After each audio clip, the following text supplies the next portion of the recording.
your employer is going to take it because you are a Negro in the workplace. All of that crying, it's immoral. You think that's morally just? You think that's ethical? You're a Negro. Like, what's going on? Since when? And since when would y'all embrace the idea that actions have consequences? You exercised your free speech. Your employer said, ew, we don't like that. They told you to stop doing it. You still did it. Those are your consequences. So I'm just saying, all of this, they like everything but the actions have consequences part of conservatism. Well, that's the key. I mean, you don't even have to go to the racial aspect of it. They seem to have lost that's just a conservative principle, if that makes sense. That's just a conservative principle. Actions have consequences. That's what's odd about the whole thing. You don't have to go to, oh, you don't know the history of your people. I mean, what you're saying was strong. I'm just saying, even more fundamentally, there's the conservative actions have consequences. When you do things in the public sphere, it can affect your life. It can affect your livelihood. That's the whole ball game in part. You know, I told Julio in the other room. I said, you guys are the ones always arguing for unrestricted liberty. You want the liberty to hang out with who you want to. You want the liberty to go wherever you want. You want the liberty to make the decisions. And here's an employer exercising its liberty, and you're mad about it. That's a problem. Yeah. The conservatives, they talk about liberty all the time. And I said, the privilege to work is not one that's without limitations. It is true that in the workplace you do have some rights, but if an employer isn't disciplining you for reasons that are illegal, the employer is fine. And the guy, it seems, just didn't want to shut up. He wanted to keep on talking. They told him they didn't like what he said, and they probably told him that moving forward, they expect him to do X and avoid doing Y. And he said, no, I'm going to keep doing Y, and so I'm going to quit. And that's what happened. So, yeah, no, it's odd. And then they said that in 2025, the conservatives are the ones getting canceled all the time.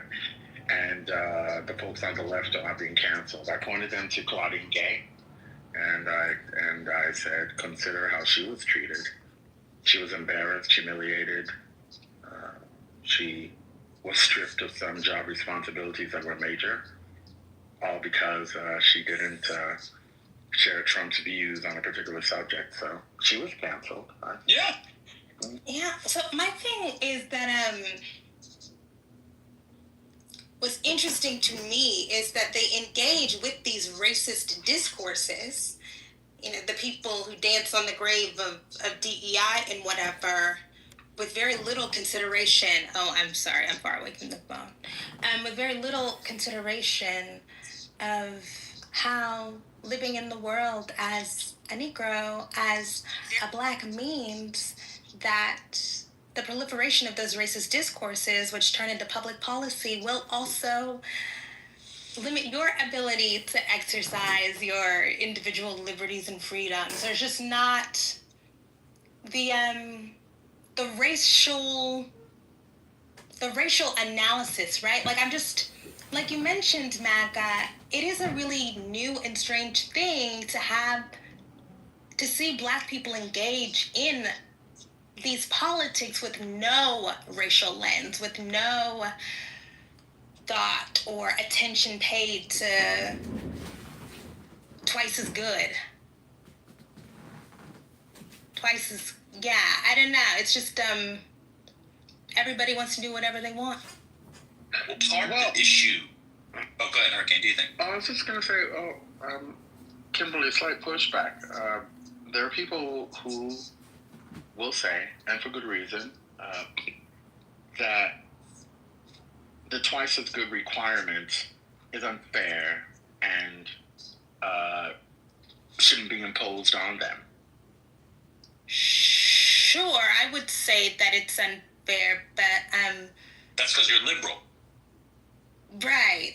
Conservatives would not say that. Right. Conservatives would say you need to be more than twice as good because you and your people are behind in the progress and march of modern civilizations and cultures. Yeah, I'm talking about the deficits in the ideology, the philosophy of the modern Black Republican. There's they've embraced an anything goes that is new. I would argue there's a strain of Black conservatism, not a strain, excuse me. I would argue one of the major strands of Black conservatism is not only to critique, Hurricane's on the phone, this is for him, but I'll say it and then he can get it in. I can hear it. Yeah. Oh, you're back. Fascinating. I would say, Hurricane, anybody else who's interested, and if you're not interested, I apologize. I will say that there is I would say that there is a strand of not only this strand is not only the lack of critique of the twice as good credo, or not credo, requirement, but an embrace of it. Because it pushes the race along faster. I think Black conservatives actually generally embrace that Black people need to be twice as good. Because when they're twice as good, that allows them to catch up. So if we're in a race, pun intended, well, not pun intended, you're in a race, and the guy in lane 5 is 50 meters ahead of you, and you're running at the same speed as person 5, you're never going to catch up. But if you're running double speed, you'll catch up and right quick. They actually like the twice as good principle. Yeah. And they like the twice as good principle, not out of animus, traditionally, not out of animus for the Negro, but as a way to make up for the history and the legacies of enslavement. For sure. I mean, I was always taught that you have a responsibility to your people to be the best that you can be, to do the best work, to get the best grades, to be the most punctual, even though I always failed at that. That is how we show our care for our community. And that's like comes from the people who people project cooning backwards onto them.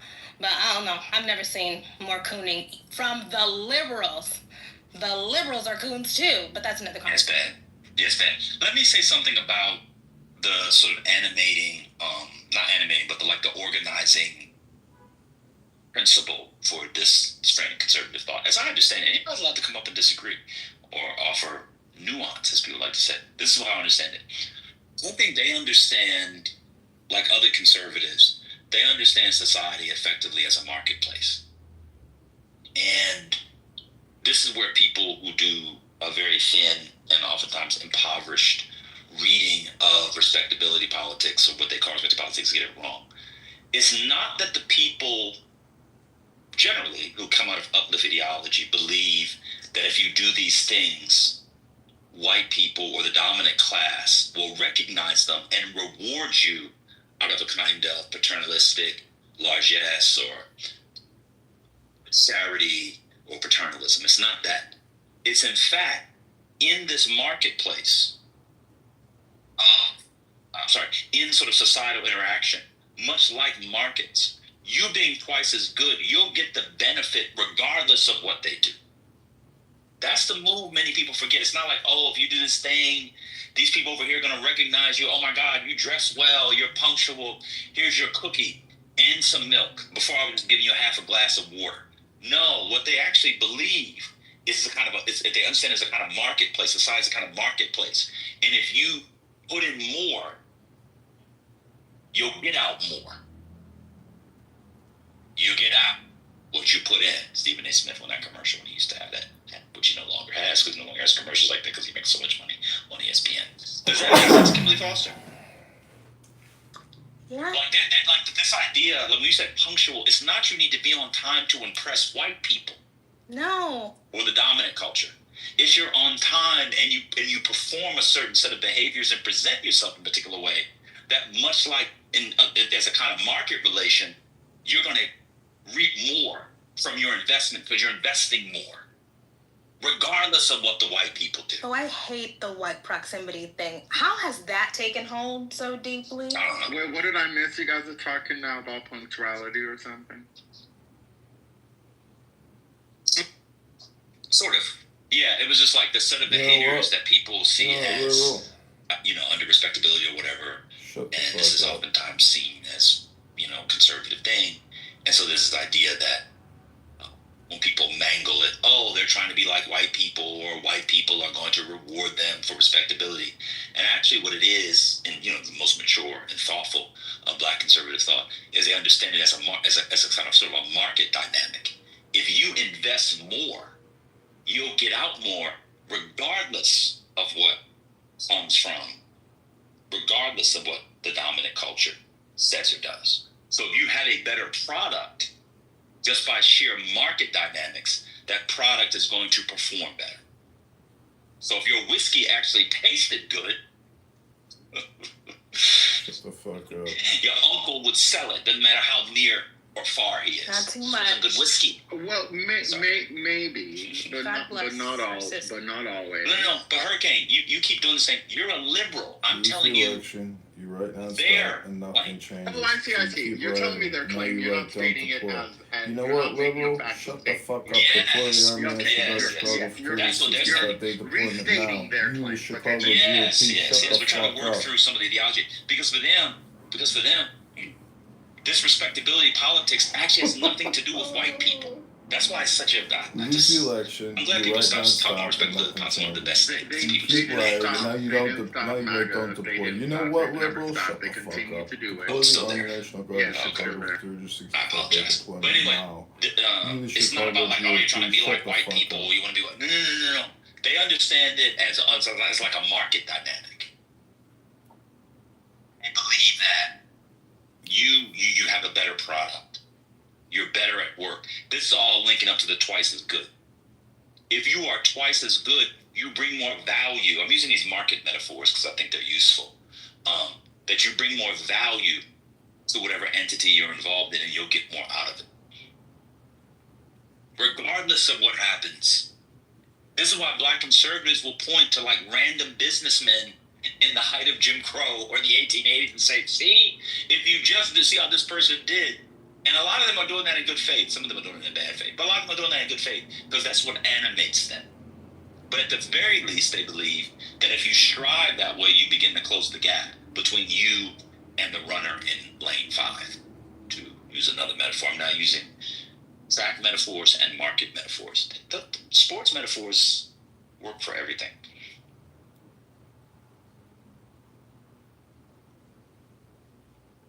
I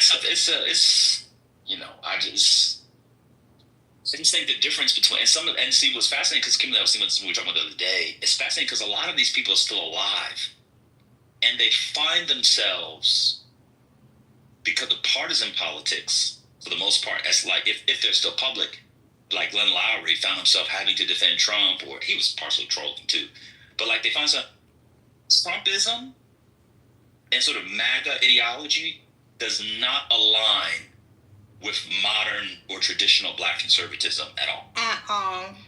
And it doesn't align culturally, socially, economically. It just doesn't align at all, in my mind. People can disagree if they want, but it doesn't align at all. But MAGA black conservatives, they got the power. They're the mad now dog. Shout out to Finding Forrester. And so he brought these people along. And what's fascinating is some of these guys have sons and daughters, actual sons and daughters, but also intellectual legatees. And so, like, Claude Steele's son is a MAGA. Or you get a Thomas Chatterton Williams. I'm trying to understand in part, Kimberly Foster, how to understand someone like a Thomas Chatterton Williams. And they all want to do what Shelby Steele did in the 90s. They just can't do it. Anyway.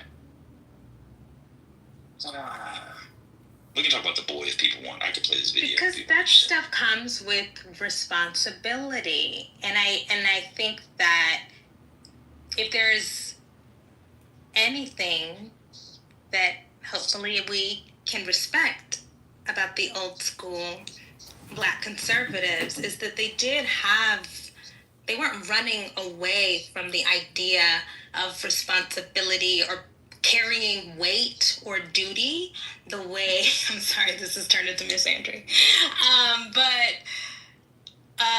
they weren't running away from duty the way that so many of the young Blaga are. There is a way in which, this is going to be incendiary, but so many of these young Black male MAGA, the young Black male conservatives, they are neutered. They're in crisis because they don't have direction. There's no purpose outside of individual pleasures, and yes, they have taken on that posture. Like the fish stinks from the head, or the fish rots from the head. I'm so bad at these. I'm such a Miss Malaprop. But they mirror the posture of Trump and those, decadent, indolent Trumpers at the top. But we can't do that. We can't afford to do that. So,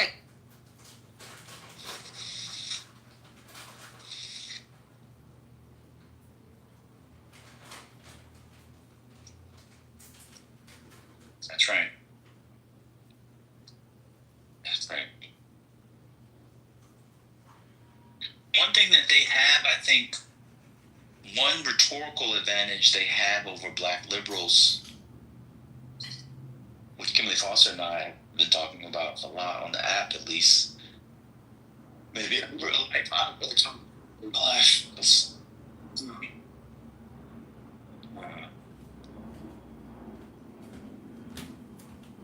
I'm not a white lesbian, so I think we talk about Black culture.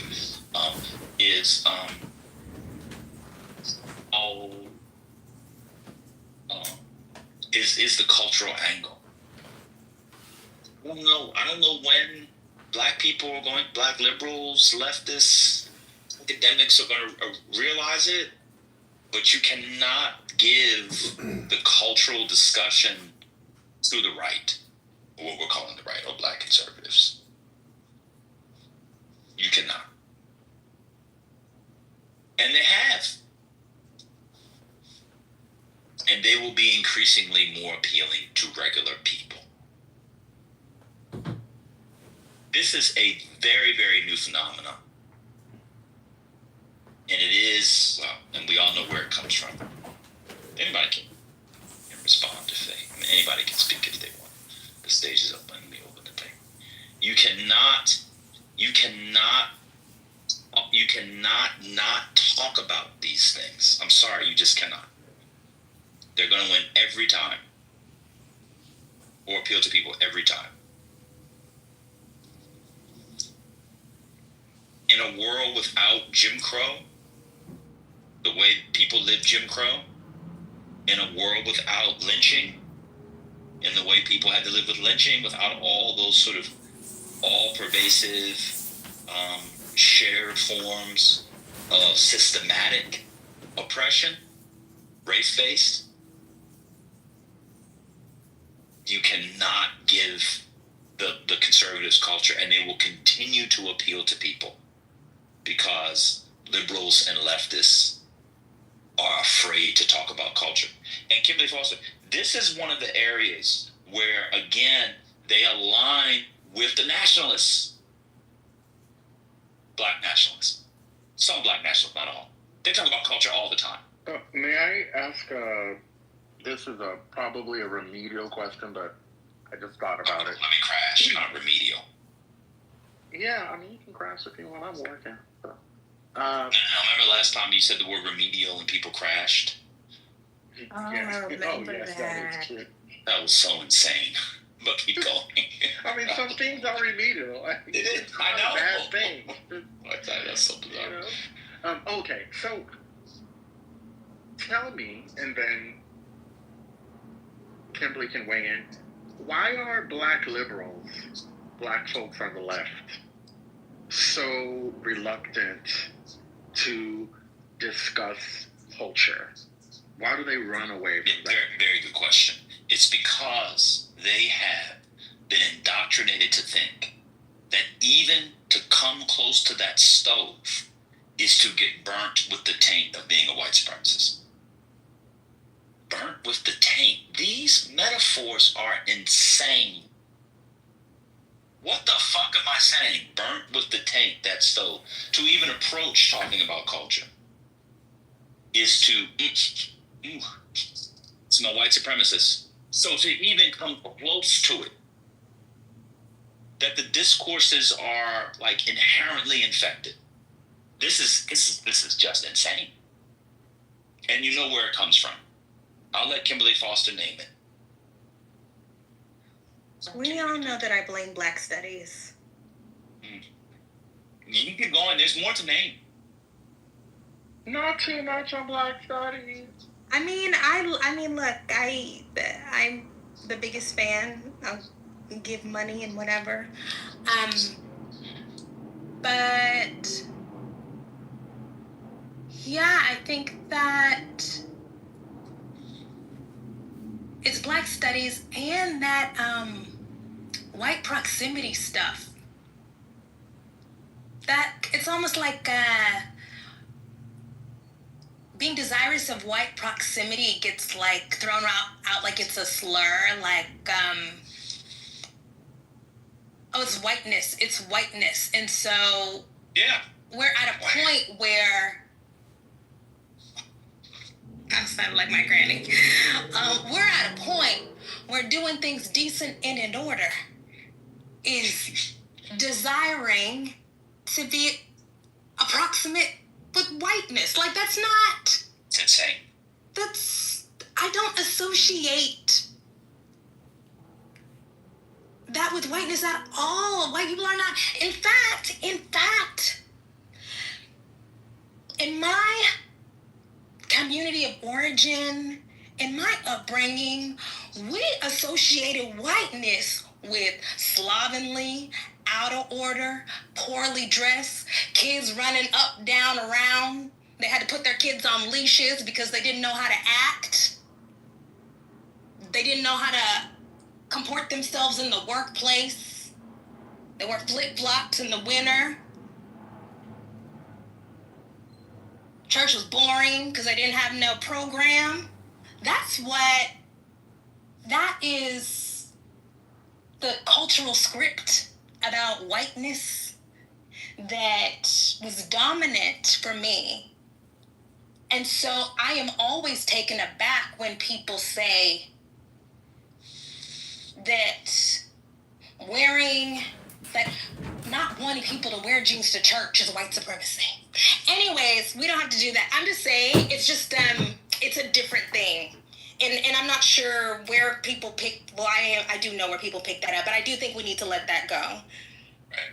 Because it strikes me now as anti-Black, because it emboldens people to punch down on the old Black people who are still living, but also their ancestors. People who experience violence that we can never imagine. People use that proximity to whiteness and white supremacy stuff on them. Yeah. Anyways, that's my...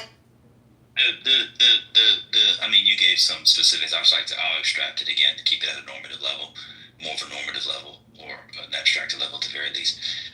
Because you don't want to trigger people, and then people start coming up. And it's just that, and it's not just Black studies. It's the way that it's absorbed and taken up in the public sphere. That's actually where it comes from. That's the problem. Is that you get rigorous analyses in an environment, an milieu, in a contained space, the academy, and then people, and we hear it on here all the time. People think that they have the capacity to talk about these things in a rigorous and responsible way, and instead they're not only mangling ideas, they're ruining the very thing that they think they're supposed to be espousing without knowing it. That's the problem. And so it's become to the point where you can't talk about it at all. You just can't talk about it at all. Someone wants a study on the importance of a parent being in the home. What the fuck? It's insane. Okay, so it's not. I'm what's sorry. Going on? I'm sorry. I didn't. You took a pause. No, it's okay. Do you think? So when I say Black studies, I think you're right. It is about the misappropriation of deeply considered, thoughtful work. People pour their entire lives into combing through archives and stuff, and people just fuck it up. But I think in the last 15 years, the academics have tried to be too cool. Of course. And so there is the y'all are fucking up ideas that you don't understand part of it, but then there's also the academics want to be all up in the Kool-Aid, they want to be all up in the videos, and maybe that's not the best place for them to be. No. Well, it's not. It's not only that. You know what it is too. Hold on.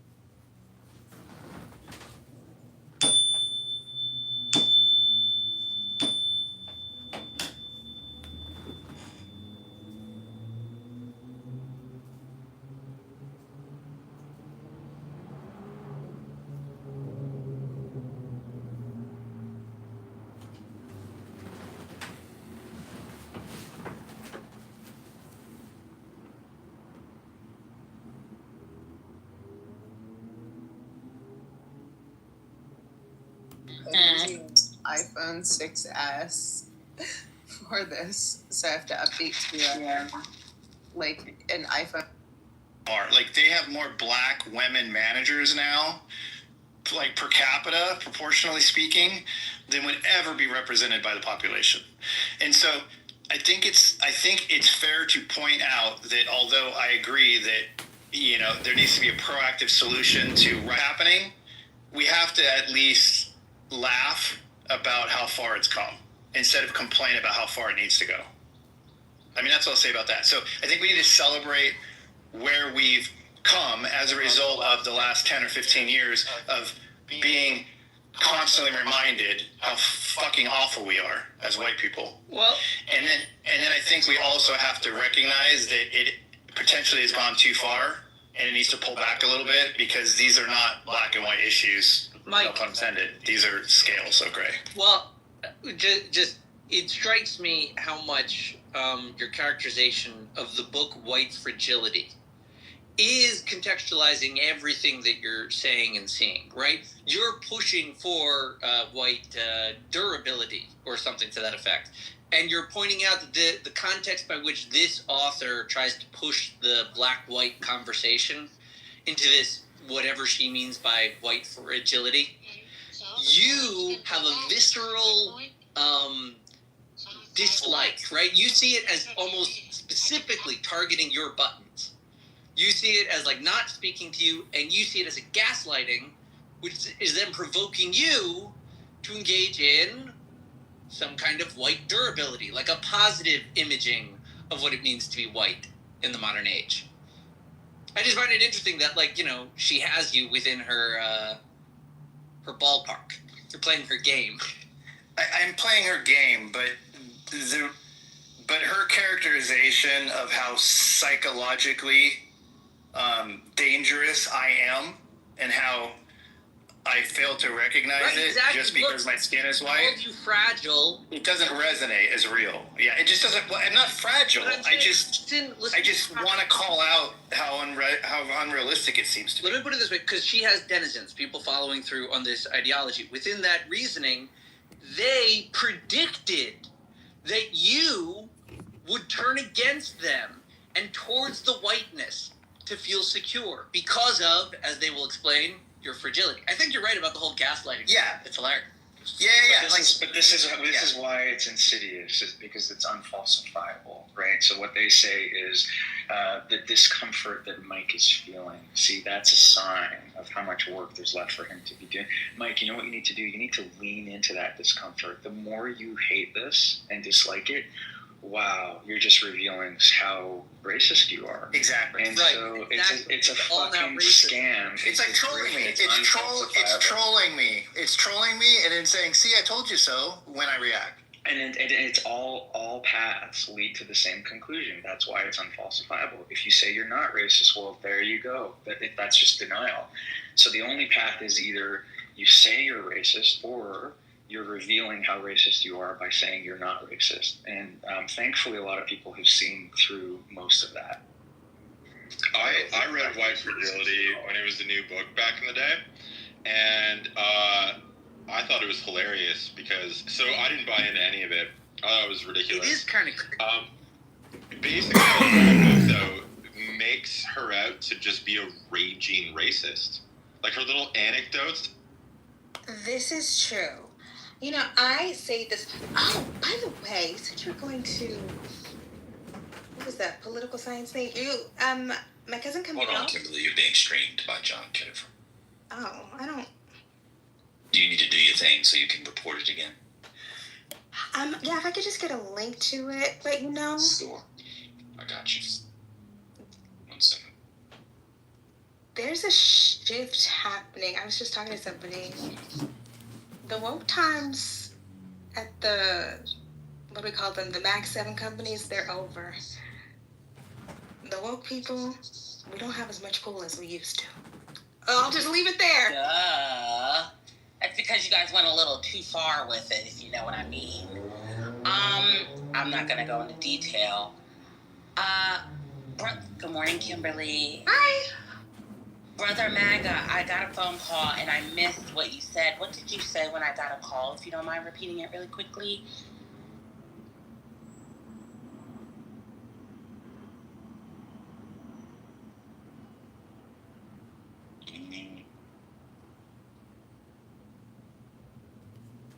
I forgot. Well, can we talk about why Black conservatives take conservatism from my end? Well, I was going to say about the, I'm going to talk about the intellectuals and then we'll go to the Black conservatives. Okay. I think one of my strengths is I've always been really comfortable with hierarchy. And most people, it disturbs them. It unsettles them. The idea that you have to order things. That sometimes there is an order. Sometimes there is a top. You're the top. You're the Colosseum. And sometimes, we won't say the bottom, but there are people who are below. Okay. In expertise, in knowledge, in style, in pizzazz, in charisma, in talent. Right? So many different vectors, right? And I think that the way that the Black academics are so unwilling to sit with the idea, like the possibility that some things are better, some people, I'm sorry, are smarter. Some people are more knowledgeable, more thoughtful, more articulate. They have better ideas. In order to perform being down or perform being accessible, I do think it has harmed us. And I think that you can embrace or understand hierarchy without being malicious, punitive, nasty, a bitch, an asshole, unkind. Working it up, I see. But you're just in tune with reality. And that disconnect, that intentional running away, which does read as false, it's not good. You know, I'm a person, I'm not an academic, I say this all the time. I'm a person with ideas on the internet. But that's a choice, right? And so I don't think that people who are serious scholars should be doing what I do. I'm going to be honest with you. And it's not even about being territorial. We do different things. Damn. If you have to, like my cousin Camille is going to AP USA or whatever, she's a political scientist. If you got to go to the political science conference next week, you don't need to be doing what I do. I'm sorry. I don't have no job. I don't have any responsibilities. Nobody can take away my paycheck. I also don't have a doctorate. We do different stuff, and I just think everybody wants to do everything, and the academics just need to embrace, you chose a different path, and that is okay.